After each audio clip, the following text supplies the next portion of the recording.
दोस्तों 1 फरवरी 2026 से जन्म प्रमाण पत्र बनाने का तरीका पूरी तरह बदलने वाला है और इसको लेकर सुप्रीम कोर्ट का सीधा आदेश सामने आ चुका है। यही वजह है कि ये जानकारी देश के हर नागरिक के लिए बेहद जरूरी बन जाती है। आज की इस वीडियो में मैं आपको साफ साफ बताने वाला हूं कि सुप्रीम कोर्ट ने जन्म प्रमाण पत्र को लेकर क्या कहा है और नया प्रोसेस किस तरह लागू किया जाएगा। अब सवाल ये है कि 1 फरवरी 2026 के बाद जन्म प्रमाण पत्र कैसे बनेगा, कौन कौन से डॉक्यूमेंट लगेंगे और इसमें कितना खर्च आएगा। मैं आपको अलग अलग समझाऊंगा कि बच्चों, युवाओं और बुजुर्गों का जन्म प्रमाण पत्र अब किस तरीके से बनेगा, क्योंकि सुप्रीम कोर्ट ने इस विषय पर एक बड़ा और निर्णायक आदेश दिया है जो कि आप सबको भी समय रहते समझ लेना चाहिए।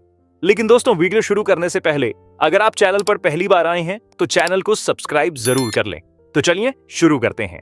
दोस्तों, आप सभी जानते हैं कि जन्म प्रमाण पत्र आज की तारीख में सबसे अहम पहचान दस्तावेजों में से एक बन चुका है और सुप्रीम कोर्ट की तरफ से भी यह साफ कर दिया गया है कि 2026 में जन्म प्रमाण पत्र सबसे जरूरी आइडेंटिटी प्रूफ माना जाएगा। इसके बिना न तो स्कूल, कॉलेज या यूनिवर्सिटी में एडमिशन होगा और न ही पासपोर्ट या किसी सरकारी योजना का लाभ मिल पाएगा। इसीलिए मैं आपसे कहूंगा कि इस वीडियो को बिल्कुल भी स्किप न करें, क्योंकि जन्म प्रमाण पत्र से जुड़ा नियम हर कुछ दिनों में बदला जा रहा है। अब साफ तौर पर समझ लीजिए कि भारत सरकार जन्म प्रमाण पत्र की प्रक्रिया को डिजिटल और सख्त दोनों बना रही है। अब उम्र चाहे कुछ भी हो, बच्चा हो, युवा हो या बुजुर्ग, 1 फरवरी 2026 के बाद जन्म प्रमाण पत्र बनवाने के नियम सभी के लिए नए होंगे। मैं इस वीडियो में एक एक करके बताऊंगा कि पहले बच्चों का जन्म प्रमाण पत्र कैसे बनेगा, फिर युवाओं का और आखिर में बुजुर्गों का।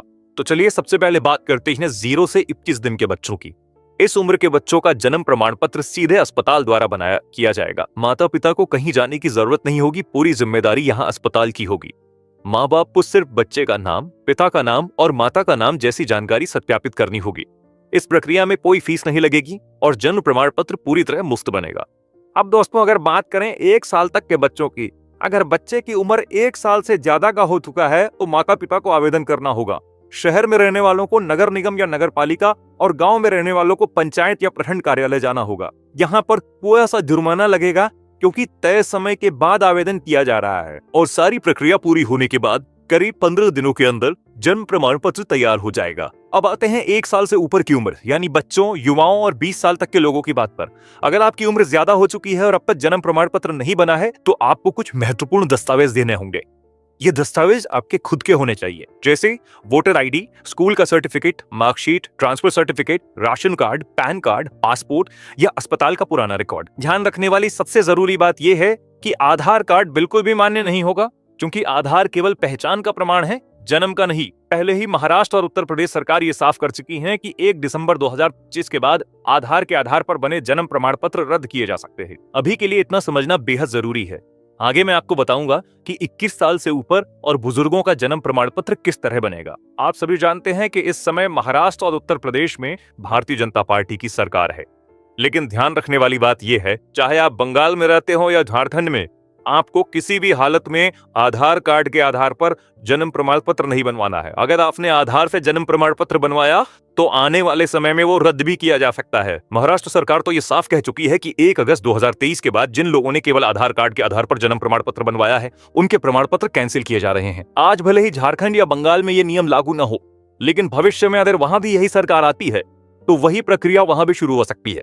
इसलिए सिर्फ आज नहीं बल्कि आने वाले वक्त को ध्यान में रखकर फैसला लेना जरूरी है। इसीलिए आधार कार्ड से जन्म प्रमाण पत्र बिल्कुल मत बनवाइए। अब दोस्तों, अगर आपकी उम्र 20 साल तक है तो आप ऑनलाइन आवेदन कर सकते हैं या नगर निगम, नगर पालिका, नगर पंचायत जाके फॉर्म भर सकते हैं। यहाँ आपको जन्म की तारीख और जन्म स्थान का प्रमाण देना होगा। इसके लिए आप पासपोर्ट, 10वीं की मार्कशीट में से कोई एक दस्तावेज दे सकते हैं। इसके बाद आपको एसडीएम या डीएम कार्यालय से सत्यापन कराना होगा। जब तक वहां से सत्यापन नहीं होगा तब तक जन्म प्रमाण पत्र जारी नहीं किया जाएगा। अधिकारी आपके घर आकर जांच करेंगे और सारी जानकारी सही पाए जाने के बाद ही आपका जन्म प्रमाण पत्र बनेगा। अब बात करते हैं उन लोगों की जिनकी उम्र 30, 40, 50, 60, 70 या 80 साल है। 1 फरवरी 2026 के बाद इन सभी के लिए जन्म प्रमाण पत्र बनवाने की प्रक्रिया अलग होगी। सबसे पहले आपको मजिस्ट्रेट या एसडीएम कार्यालय से लिखित आदेश लेना होगा। इसके साथ ही आपको एक शपथ पत्र यानी एफिडेविट भी देना होगा। यह एफिडेविट आप जिला न्यायालय या अनुमंडल न्यायालय से बनवा सकते हैं। आमतौर पर इसका खर्च बहुत ज्यादा नहीं होगा, लगभग 150 रुपए में एफिडेविट तैयार हो जाता है। ये इस पर निर्भर करता है कि आप वकील की मदद लेते हैं या नहीं। इसके बाद आपको 2 गवाह देने होंगे। गवाह चुनते समय बहुत सावधानी जरूरी है। अगर आपकी उम्र 30 साल है तो कोशिश करें कि गवाह आपकी उम्र से बड़े हों। अगर आपकी उम्र 60 साल है तो आप अपनी उम्र के आसपास या 1-2 साल छोटे गवाह भी दे सकते हैं, लेकिन बहुत कम उम्र वालों को गवाह मत बनाइए। गलत गवाह देने पर आपका जन्म प्रमाण पत्र रुक सकता है या रिजेक्ट हो सकता है, क्योंकि अधिकारी गवाहों से भी पूछताछ करेंगे। जब एसडीएम का आदेश मिल जाए और एफिडेविट तैयार हो जाए तो इसके बाद प्रक्रिया पूरी तरह ऑफलाइन होगी। ऑनलाइन आवेदन यहां स्वीकार नहीं किया जाएगा। अगर आप गांव में रहते हैं तो प्रखंड या पंचायत कार्यालय जाएं, लेकिन अगर आप शहर में रहते हैं तो नगर पालिका या नगर निगम जाएं। वहां जाकर आपको सबसे पहले लेट रजिस्ट्रेशन फॉर्म भरना होगा, जिसमें यह बताया जाता है कि अब तक जन्म प्रमाण पत्र क्यों नहीं बनवाया गया। इसके बाद आपको सभी जरूरी दस्तावेज जमा करने होंगे, जैसे एसडीएम या मजिस्ट्रेट का आदेश, एफिडेविट और जो कागजात आपने लगाए हैं उनकी फोटोकॉपी। सभी कागजात जमा करने के बाद आमतौर पे 15 से 21 दिनों के भीतर आपका जन्म प्रमाण पत्र तैयार हो जाता है। यही वो प्रक्रिया है जो 1 फरवरी 2026 से लागू की जा रही है। तो दोस्तों, यही थी आज की बेहद जरूरी जानकारी। अगर आपने अभी तक चैनल को सब्सक्राइब नहीं किया है तो सब्सक्राइब जरूर करें और बेल आइकन दबाएं। इस वीडियो को जितना हो सके उतना शेयर करें। यह जानकारी पूरे देश तक पहुंचना जरूरी है, क्योंकि 1 फरवरी 2026 के बाद जन्म प्रमाण पत्र का नियम पूरी तरह बदल चुका है। मैं राहुल मिलूंगा आपसे अगली नई वीडियो में। तब तक के लिए धन्यवाद।